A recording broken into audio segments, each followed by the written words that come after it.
Hello everybody, my name is Langdon Gallagher, and I'm going to be doing an informative speech today, and it's on mental imagery, so I will go into more detail on what that is. First, I want everybody to close their eyes. I want you to take a deep breath, inhale, exhale, relax a little bit, and now I want you to picture yourself on a golf course.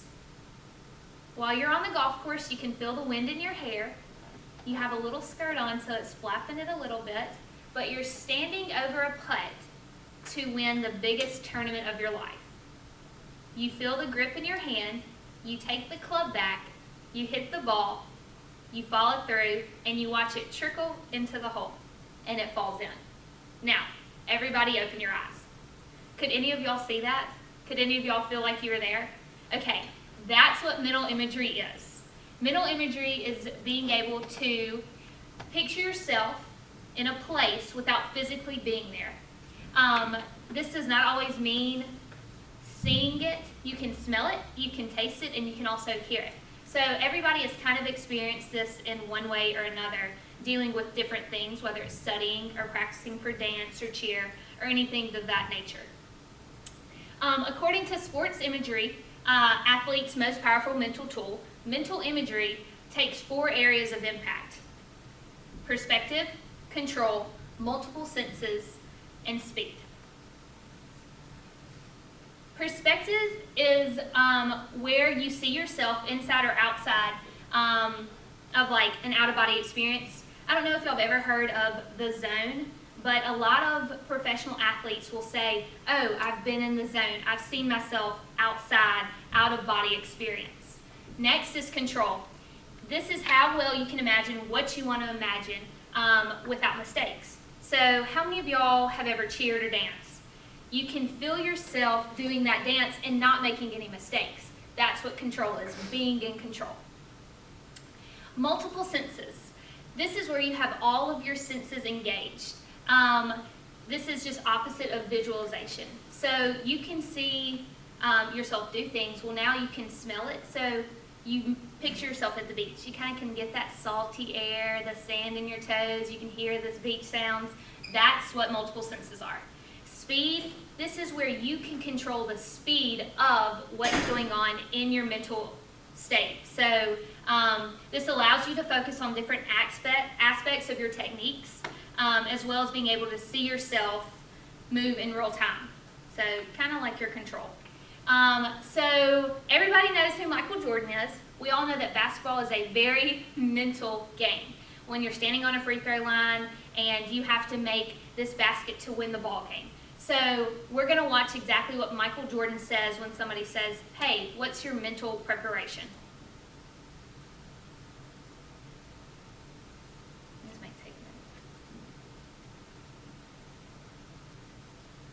minute. My mental preparation for the game is very different than most. My mental preparation for the game is very different than most. I try to relax. I listen to music. Frank Street, if you want to say it that way. I listen to music. I joke around with the guys. I take my whole mind, joke around with the guys. So and then when the time comes to focus on the game, I focus on my athletic skills and putting it together with the team, and somehow collectively going out and doing our job each and every day. I challenge myself to be the best basketball player every moment that I'm playing a game of basketball. And sometimes that means tricking yourself in your mind to say that you can't do this, or your weaknesses are here, but yet you still try to work on improving those weaknesses. A lot of people may say, well, Michael Jordan never had weaknesses. Michael Jordan had weaknesses. He just had it deep inside himself. Okay, sorry about that. So anyways, with our little media malfunction over here, what he says is he can just picture himself before the ball game, before every time he goes to that free throw line. He has practiced that. He has seen himself do it, and that's what he does. He goes to a place that he says in the end of it that he's like at the movies, at a game with his friends. It's not as serious as he wants it to be. That way it takes pressure off of him. Studies have shown that mental imagery, there's a significant difference in muscle memory.